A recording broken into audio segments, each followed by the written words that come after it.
Good afternoon and welcome to today's session of Business as Usual. I'm Audrey Russo, President and CEO of the Pittsburgh Technology Council. I'm joined today by my co-host, Jonathan Kirsting, who's also Vice President of Visibility at the Pittsburgh Tech Council.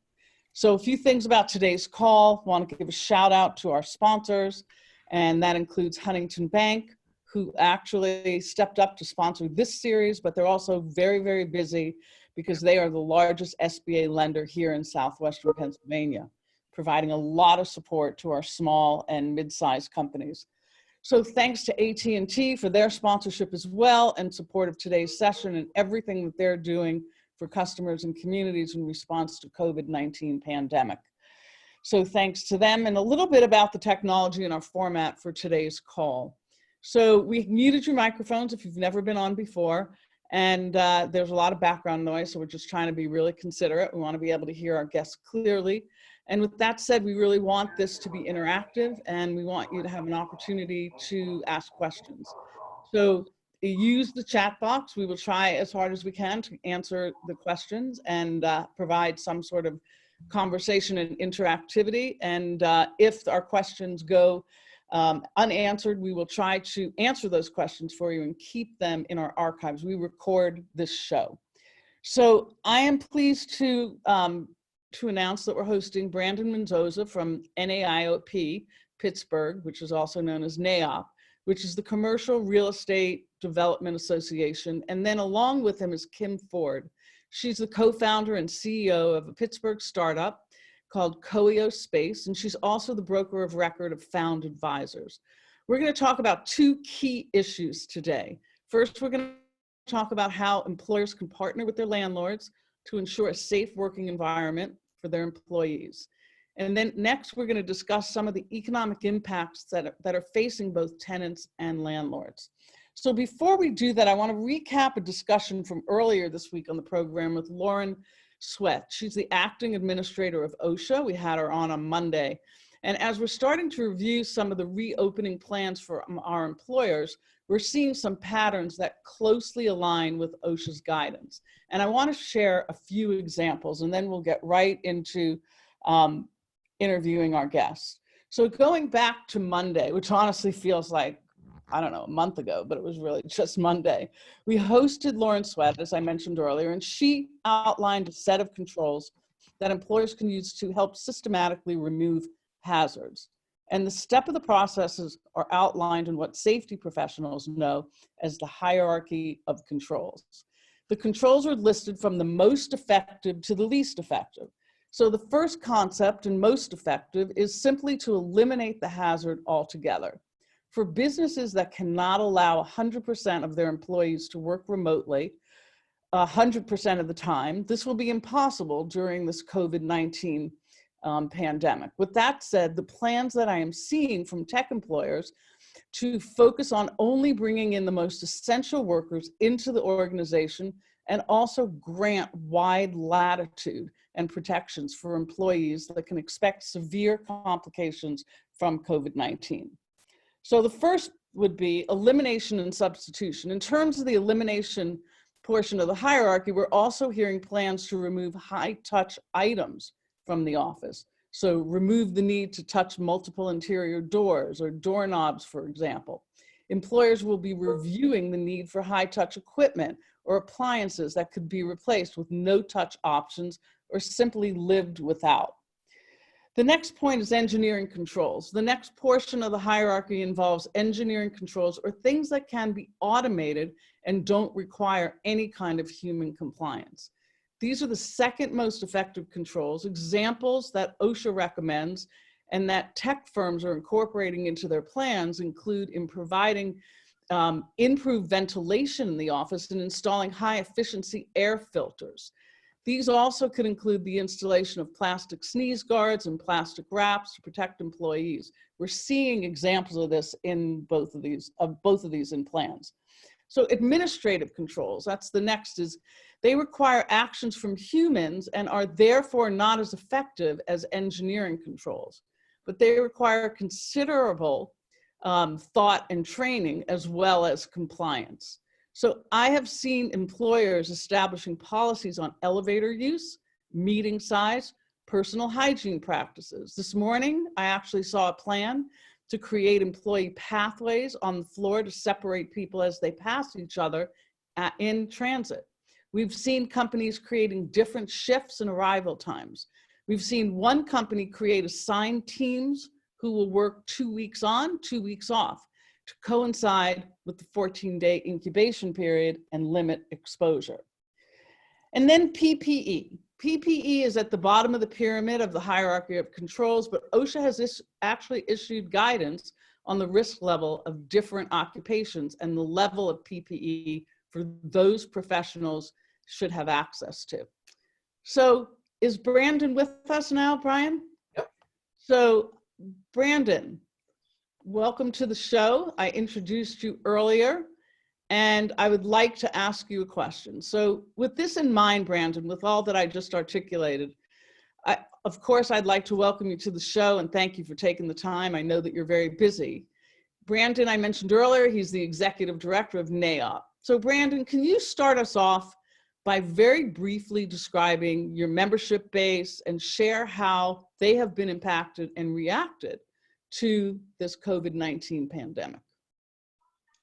Absolutely, and I appreciate you inviting me on. I was actually on my own Zoom webinar at 11 a.m., so that's why I was late, so I apologize. You're popular.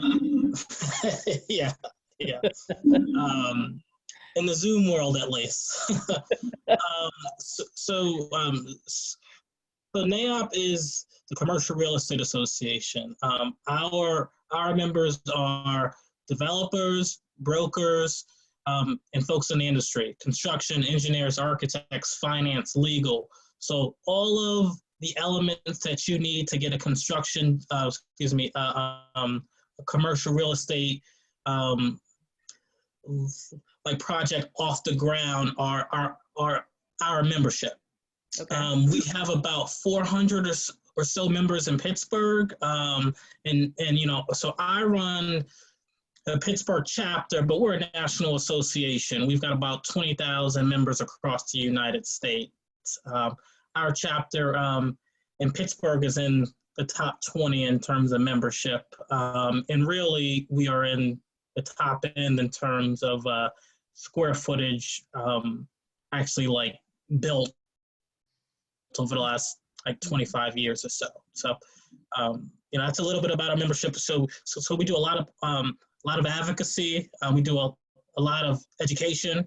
You know, so similar things that you do with your membership as well. And obviously through the current situation, you know, we're putting on a lot of programming and education and also weighing in on a lot of advocacy issues, you know, everything from rent forbearance strategies to, you know, to when certain sectors of the economy will open up. You know, we're involved and engaged in trying to provide that strong ROI for all of our members. So what are you seeing? So what are you know, what has been impacted and how have they reacted? Are you seeing any trends, anything that you could share? I mean, yeah, I mean, I'll be honest, you know, I think it was, it took a little while for our members in our industry to kind of realize that, you know, in a lot of ways, our folks from a economic standpoint are, you know, or at the front end of the hurt on this stuff. Mm-hmm. You know, and I think that's different than in 2008 and in 2001.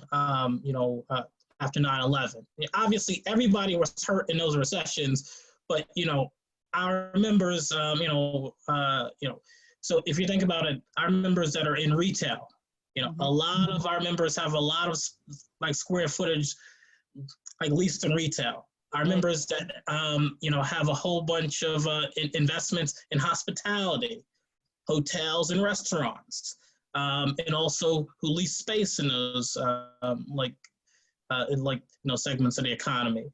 And then also when this is all over, you know, when we're back at work and hopefully as soon as it's safe to do so, our members have a whole bunch of questions about liability issues. Mm-hmm. Who's liable? Is a developer or owner and property owner in a building, like manager, are they supposed to work with the HR like teams of an entity? Well, that may work for large firms, but how about smaller firms, right? If there's, I was just on a call, and this was on this was a topic.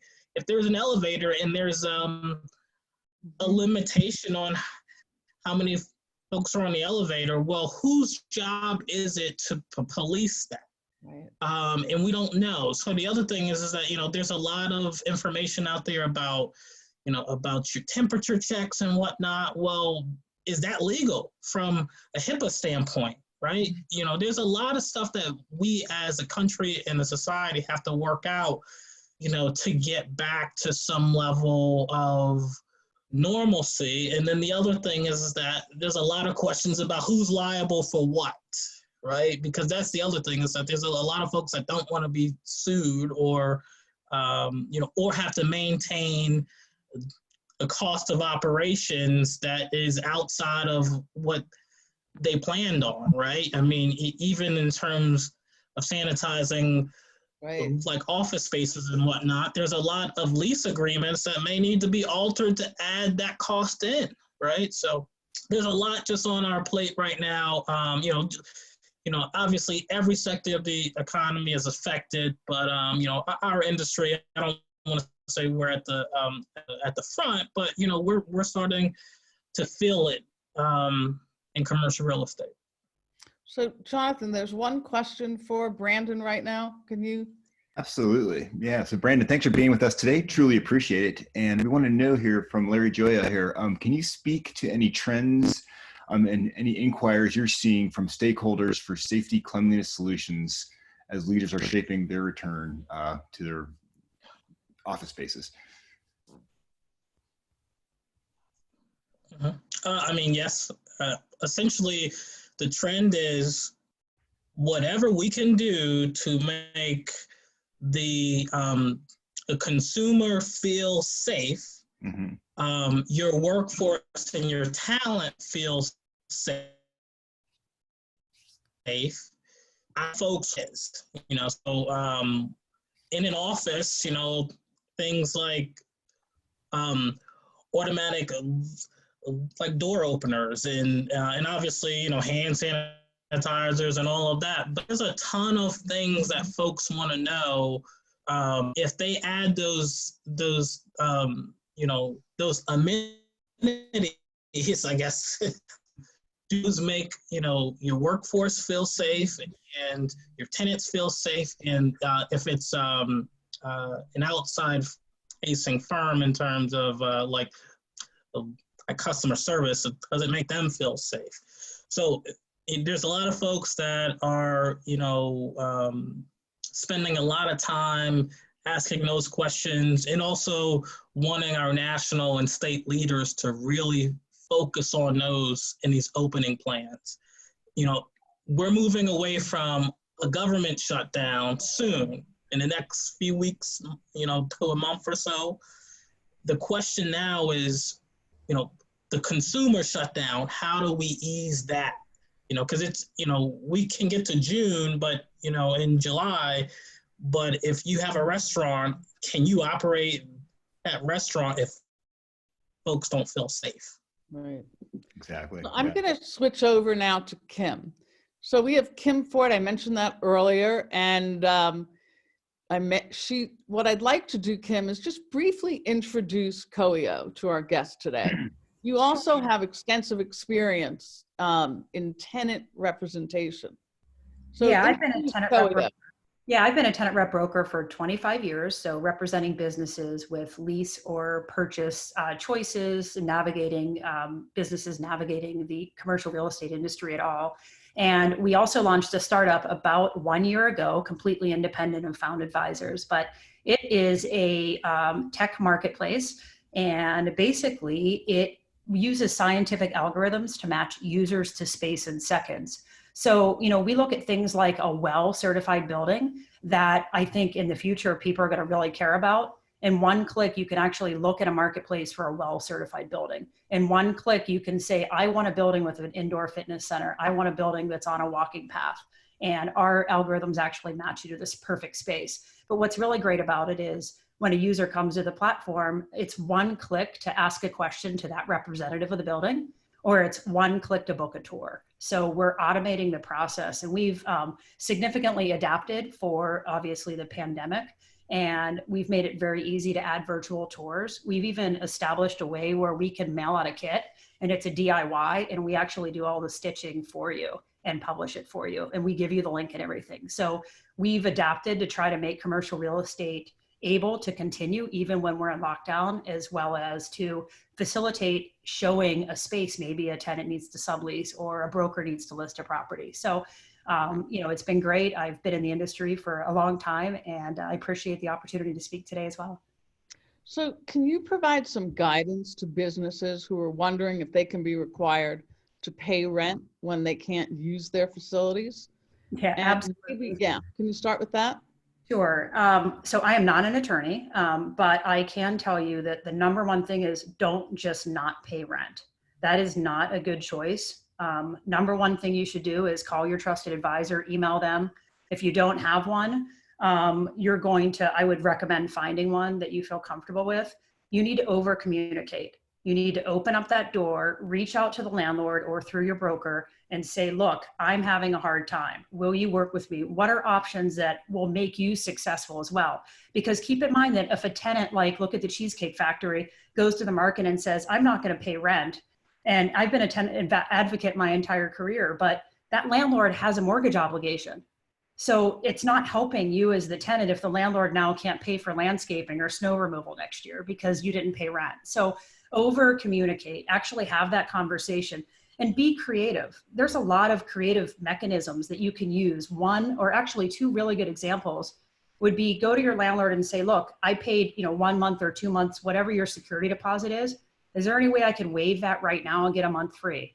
Maybe go to your landlord and said, look, we have 3 years and 2 months left in my lease. What if we extend that for 3.5 years and give me a couple free months of rent right now? So that's a blend and extend. So there's a lot of creative solutions that can allow you as a tenant or a business to find success right now, but talk to your landlord. Not every landlord has deep pockets or has the wherewithal to be very flexible, but just over communicate. That's number one priority.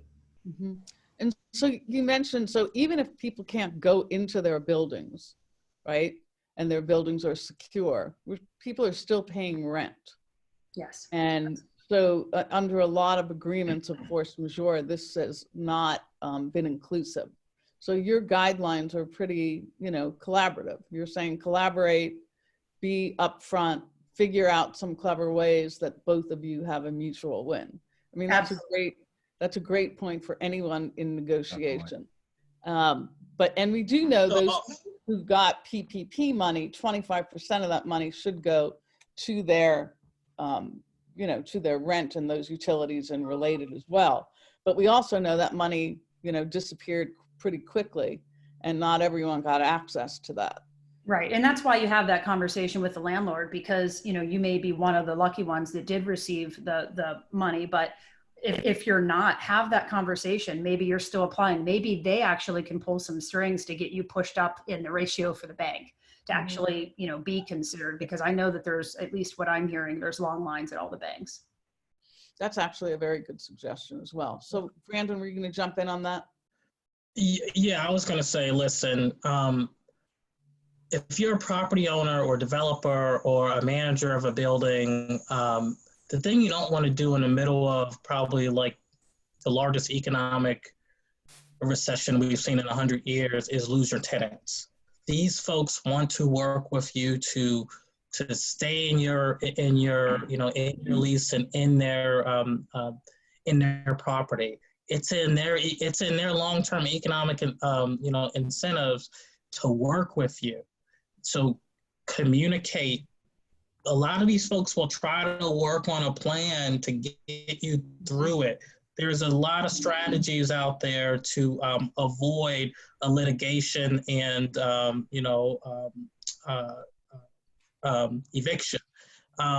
So, what we're doing right now at NAIOP is we're working actually with the city of Pittsburgh and its URA, and we're trying to develop a guideline for property owners and for tenants. Again, it's not a legal document. These folks should still speak to their legal advisors and their brokers and anybody else that they need to speak to. But this is a guideline on, listen, this is how you can try to avoid litigation and severing of a relationship. We're in, like some tough economic times. We really need to try to figure out ways to work through some of these issues. And like I said, a property owner and a developer, they don't want to lose a good tenant, especially right now when they don't know if they can replace them in the short term. So their incentive structure right now is to work with you. So I agree with Kim. Communicate. So Kim, I'm going to jump back to you. So given all your years of experience in real estate, do you think that COVID-19 has changed the commercial real estate industry for the long term? And in at least the short term, how do you think things will look differently? I think it all comes down to the fact of, when a virus comes into play. So I think in the short term, first, air quality is going to become the topic of conversation. I think transparency within building operations is going to become critical as well. So for instance, maybe there'll be a panel in the lobby that states, where the airflow is, when it was last circulated, what the quality control is. I think tenants are going to demand transparency and to know their buildings are safe. I also think you might see a swing in cleaning protocols from not just the landlord, but the tenant may actually want to hire their own company to come in and actually do an extra level of cleaning and not just depend on the landlord.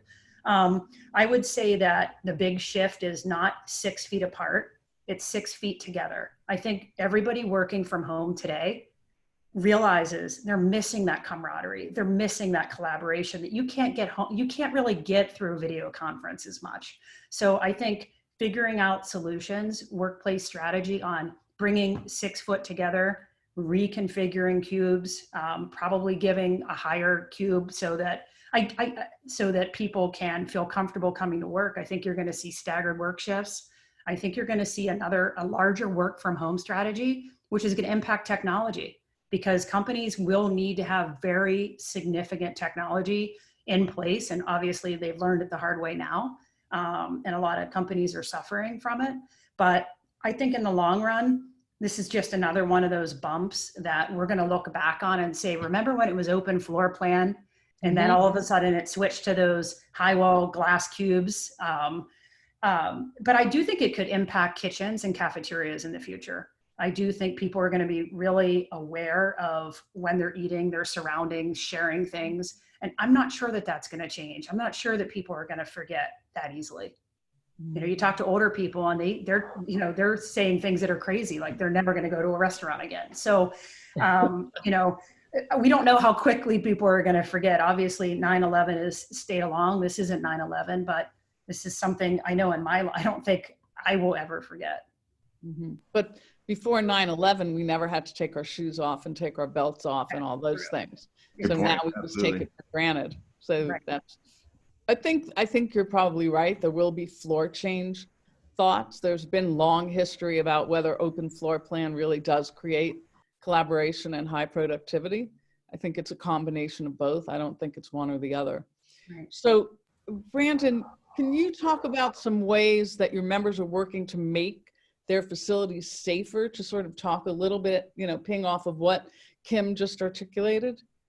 The safetiness piece is pretty big. And the focus on safety is something that I think that will come out of this and will stay with us for a long time. So yeah, can you talk about some things that your members are talking about? Yeah, like a lot of our members are working with their tenants and coming up with joint plans, because a building can only work, a building and the cleanliness and safety can only work as good as the strategy that the occupants of a building have. So a lot of the plans right now have been to reach out to their tenants and essentially come up with a joint strategy for how to mitigate risks.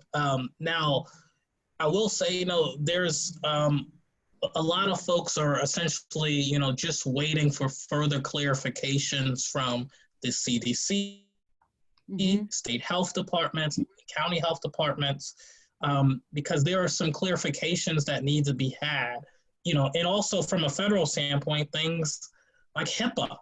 If you do a temp check in your building, do you have the right to tell that person to go home? Does that pass like muster with HIPAA and whatnot, and a ton of other things. But some of the things that I think that are kind of low-hanging fruit right now is I think a lot of folks are going to just look at floor layouts, HVAC systems, limiting the amount of times that you need to touch surfaces.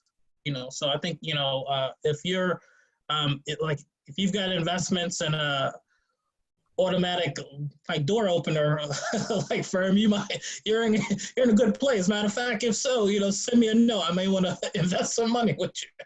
But a lot of things like that. Obviously, the other stuff that everybody knows, hand sanitizer, like stations and whatnot. But right now, I think there's just a lot of like, okay, what does the tenant feel like they need to go to their workers so that they feel safe to come to work? And that may be different with different firms in, in sectors. So, and then the second thing is, what are the federal, state, and local guidelines for that sector in the first place? And then the last thing is kind of like the low-hanging fruit, trying to have, your cleaning centers for hand washing and whatnot, making sure that you're stocked up. We'll see what the masks, like sort of, the guidelines are on that. You don't know if employers are going to have some of their employees wear masks or not. We just don't know. So there's a lot of stuff that needs to be clarified from the federal, state, and local folks. So if I were using Coeo, Kim, today, one of my criteria that I would look for, I mean, I'm in a lease and everything's fine, but if I were, in a different company at a different time, I would say I would like an office that has cross ventilation that allows me to open windows and allows air to flow through, which is a big transition in terms of commercial real estate.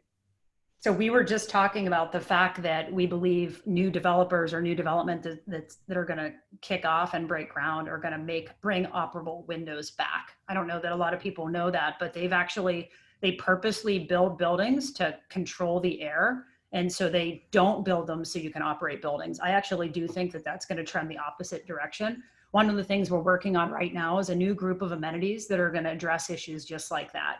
So it'll be one click to click operable windows. It'll be one click to, obviously Well is on there already and LEED AP, LEED accredited buildings, but we're going to add a lot more as new specifications come out with new cleaning protocols and maintenance. Okay. Well, are there any more questions out there, Jonathan? I think we are all summed up. I have a quick question about subleasing. I know a lot of companies might be looking at trying to reduce their space and then maybe share it or sublease it out. How's that going to be playing out in the near future? Yeah, so I think that the sublease market will open up. I kind of think it might actually control itself and end up being a neutral. And the reason why is because a lot of companies, there's a couple banks that I know of in the market specifically, and they're pretty dense. So for them to actually fully operate, they're going to need to spread apart. So they're going to need almost twice as much space. So if you think there's going to be tenants that are going to downsize and need to sublease, And then there's going to be these tenants that realize that they're benching 5.5 feet apart. Well, guess what? It doesn't work. So companies are really going to have to take a look at their existing space plan and make adaptations, which mostly will require additional space nonetheless. Absolutely. Well, this is the end of our time, and I thank you both. I know that you're both busy.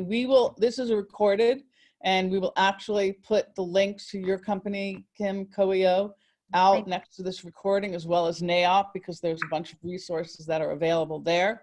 So I want to thank you both. Thank you, Brandon. Thank you, Kim. Thank you, Jonathan, and everyone for listening. Tomorrow we have the business lead, the general manager of Respironics, and he has a lot to talk about. They're in sleep and respiratory, couldn't be more timely.